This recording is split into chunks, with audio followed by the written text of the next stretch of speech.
Bonjour et bienvenue dans cette prochaine vidéo. Ensemble, regardons l'opportunité des crédits plastiques, pourquoi c'est une classe d'actifs à fort potentiel aujourd'hui.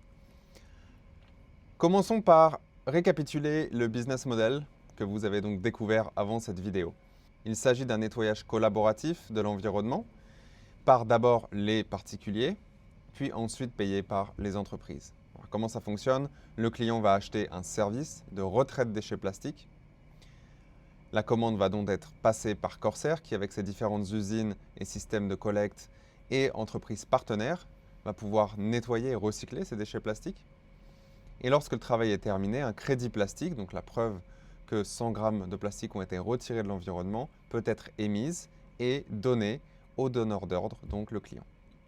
Ce crédit plastique, il a une valeur sur le marché car les entreprises vont l'acheter pour compenser leur empreinte de pollution plastique et pouvoir apposer le logo sur leurs produits.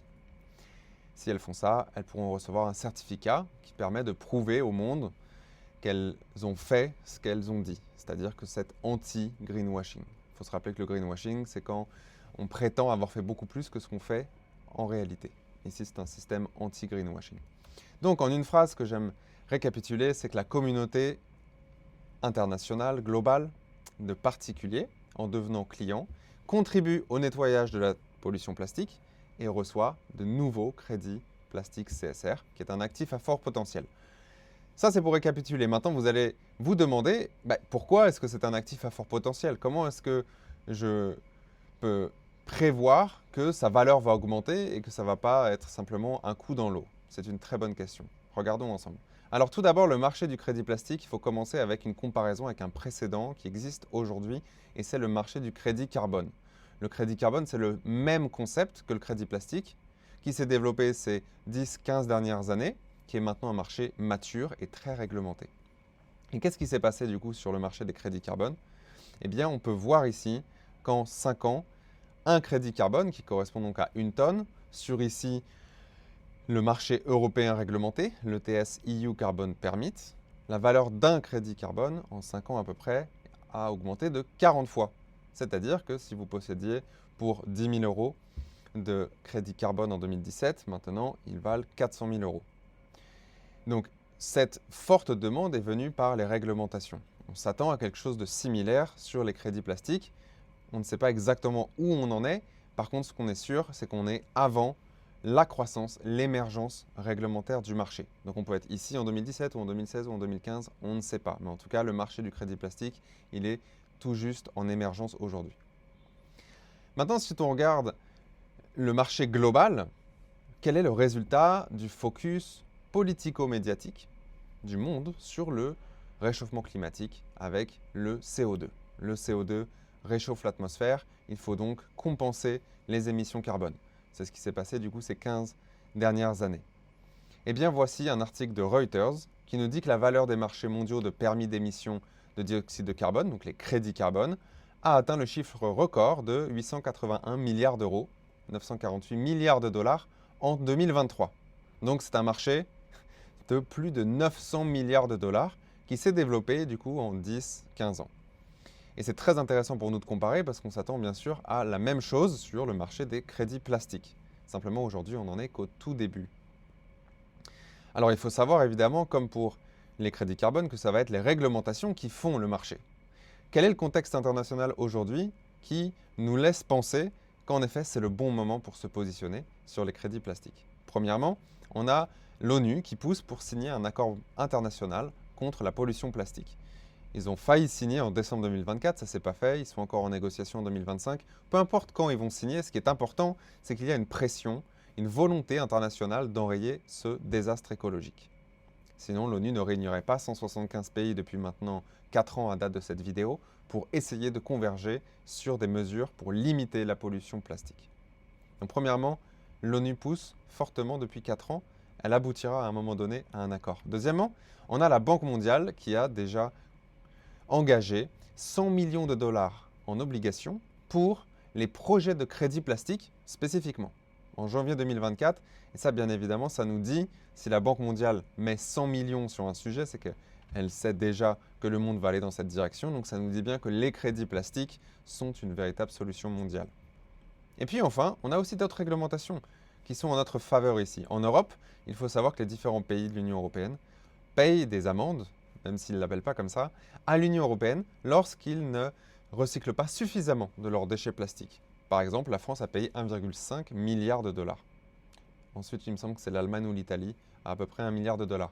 En tout, c'est 7 milliards d'euros, même pas de dollars, 7 milliards d'euros qui ont été payés en amende à l'Union européenne pour manquement de recyclage de déchets plastiques. Donc ça nous dit que les amendes sont déjà implémentées maintenant et donc que le recyclage plastique, c'est un sujet en forte actualité. Très bien. Donc voici déjà les indices que nous voyons sur le marché. Le contexte international, le bon moment, le World Economic Forum, qui dicte la direction du business international, commence à poster des articles parlant de crédit plastique pour évidemment faire converger l'opinion publique sur ce sujet. C'est en 2023. How Plastic Credits could tackle the social impacts of climate change. Donc ça, c'est un autre indice à prendre en compte. Ensuite, on peut se dire, mais ça ne va jamais devenir obligatoire, votre histoire de crédit plastique. Eh bien si. Bravo aux Philippines, qui est le premier pays à rendre obligatoire la neutralité plastique. Et ça, c'est passé dans la loi fin 2024. Les Philippines ont fait passer par l'application de leur loi EPR, qui est la responsabilité étendue aux producteurs, la compensation obligatoire de l'empreinte de pollution plastique. Et les crédits plastiques sont inclus, peuvent être utilisés par les entreprises aux Philippines. Fin 2024, les entreprises aux Philippines devaient compenser 40% de leur empreinte de pollution plastique et ça va monter jusqu'à 80% en 2028. Bravo, c'est le premier pays en fait à rendre cela obligatoire et à donc ouvrir le bal, si vous pouvez me permettre cette expression, pour que d'autres pays fassent de même. Donc ça, c'est une très bonne nouvelle aussi. Comme vous comprenez, c'est un sujet d'actualité, en pleine émergence maintenant. Alors, quelles sont les projections pour le futur sur le marché des crédits plastiques? On peut rentrer dans diverses études, mais je ne vais pas le faire. Je vais vous dire pourquoi. Bloomberg, qui est donc réputé, parle, et vous pouvez trouver ça sur Google, que le marché pourrait atteindre 4,2 milliards de dollars en 2033, le marché des crédits plastiques. Il y a beaucoup d'études, beaucoup de recherches qui ont été faites. Il n'y a pas beaucoup de données sur lesquelles on peut se baser. Et il y a une incertitude réglementaire. On ne sait pas quand est-ce que ça va devenir réglementaire partout dans le monde. Donc il y a plusieurs schémas d'études. Mais ce qui est vraiment important ici de comprendre, c'est que déjà, plus le temps avance, plus on aura des données sur ce marché. Mais ce qui est vraiment important, c'est de se replier sur le précédent. Regardez ce document avec le graphique au milieu. 28% des émissions globales de carbone sont aujourd'hui couvertes par un mécanisme de taxe ou de compensation crédit carbone du monde entier. C'est-à-dire qu'aujourd'hui, il y a un tiers des émissions carbone du monde entier qui sont couvertes par un mécanisme de compensation. Et qui c'est qui a publié cette étude en 2025? C'est la Banque mondiale, comme par hasard. Donc, ce qu'il faut arriver à comprendre ici, c'est que on peut se positionner sur ce marché pour le moyen terme, pour le long terme. On ne sait pas combien de temps ça va mettre pour augmenter en valeur. Par contre, ce qu'on sait, c'est que le monde vient de tester le marché avec le crédit carbone. Ça a fonctionné. Aujourd'hui, on a un marché de plus de 900 milliards de dollars établi sur la place mondiale et un tiers des émissions carbone de tous les pays qui sont couvertes. Lorsque quelque chose fonctionne, le monde va le reproduire. On ne réinvente pas une recette qui marche. Donc c'est pour ça qu'en rejoignant cette opportunité et en acquérant des crédits plastiques, vous allez vous positionner sur un marché en émergence. Et il faut se dire qu'on achète maintenant pour participer au recyclage de la planète, on reçoit des crédits plastiques et on ne se préoccupe pas de leur valeur pour 3 à 5 ans. C'est la manière de penser ici que je recommande. Alors maintenant, il va falloir passer à l'action. Pour passer à l'action, vous allez acheter un pack de neutralité plastique. C'est comme ça qu'on appelle le service avec lequel on demande à Corsair de nettoyer la planète pour nous. Alors pour ça, ça va de 100 € jusqu'à 100 000 €. Ça ressemble à ça lorsqu'on est sur le site d'achat. Et ce qui est important à comprendre, c'est que pour 1 kg de déchets plastiques que vous allez nettoyer de la planète avec Corsair, vous recevrez 10 crédits plastiques CSR 25 ici parce qu'on est en 2025. Donc à vous de décider votre contribution en fonction de l'impact que vous voulez avoir et du nombre de crédits plastiques que vous voulez recevoir pour le futur. Pour ça, on vous recommande de vous connecter avec la personne que vous connaissez au sein du projet pour qu'elle vous accompagne, peut-être vous donne plus d'informations et vous aide à passer à l'action. Ensuite, je voudrais simplement vous parler très rapidement du programme de rachat Corsair. Parce que vous allez me dire, ok, mais alors on ne sait pas quand est-ce qu'il va y avoir une grosse demande sur le marché, on ne sait pas quand ça va décoller, comme pour les crédits carbone. Et c'est vrai, on ne sait pas, ça peut être 2 ans, ça peut être 5 ans, ça peut être 10 ans. Maintenant, ce qui est très intéressant, c'est que le groupe Corsair, qui a donc créé ses usines et créé son propre crédit plastique, a pensé à cela et a créé un programme de rachat qui est en fait une garantie de demande pour les crédits plastiques CSR, CSR25, etc. sur le marché. Alors comment ça fonctionne? Très simplement, c'est que le groupe Corsair rachète ses propres crédits plastiques sur le marché, plein pot, pour augmenter ses actifs et donc sa valorisation. Donc le groupe Corsair va utiliser son propre argent, on va voir comment, pour racheter des crédits plastiques qu'il a lui-même émis à bas prix. Il va racheter plein pot auprès de nous, en fait, la communauté, pour premièrement prouver qu'il croit en le futur de son propre projet, et deuxièmement pour augmenter sa capitalisation, parce que ses actifs seront au bilan de l'entreprise. Alors comment est-ce que le groupe Corsair finance le programme de rachat?